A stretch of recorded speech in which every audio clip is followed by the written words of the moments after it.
किसानों पर दोहरी मार, न खेत तैयार कर पा रहे न फसल की कटाई, सोयाबीन हुई अंकुरित। कानड़ में बारिश ने किसानों की परेशानी इस कदर बढ़ा दी है कि पककर तैयार हो चुकी उपज को वे नहीं निकाल पा रहे हैं। पिछले 3 दिन से हो रही बारिश से खेतों में पानी भर गया है।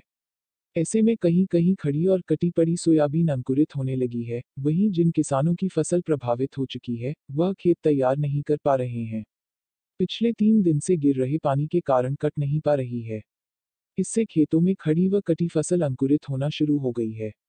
वहीं रबी फसल के लिए किसान पानी के चलते खेतों को तैयार नहीं कर पा रहे हैं। कराए जाएं फसल कटाई प्रयोग। जिले में फसल बीमा के लिए फसल कटाई प्रयोग किए जा रहे हैं, जिसका प्रथम चरण पूरा हो चुका है। लगातार बारिश के कारण फसलों को हुए नुकसान की भरपाई बीमा कंपनी से कराने के लिए किसानों के द्वारा दोबारा फसल कटाई प्रयोग कराए जाने की मांग की जा रही है।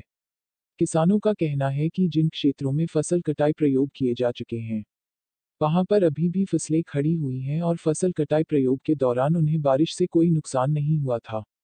यदि उसी रिपोर्ट को आधार बनाया जाता है तो किसानों को राहत से महरूम होना पड़ेगा, क्योंकि अब तो फसल पूरी तरह से खेतों में ही खराब हो गई है। ऐसे में दोबारा से सभी क्षेत्रों में फसल कटाई प्रयोग कराए जाने होंगे। बारिश से नुकसान होने से पहले ही फसल कटाई प्रयोग किए जा चुके हैं, जिसमें दाना न तो अंकुरित पाया गया और न ही फफूंद ही लगी पाई गई थी। यदि उसे आधार बना लिया गया तो किसानों को फसल बीमा में ढेला भर भी राहत नहीं मिल पाएगी। कानड़ से संवाददाता गोवर्धन कुंभकार की रिपोर्ट।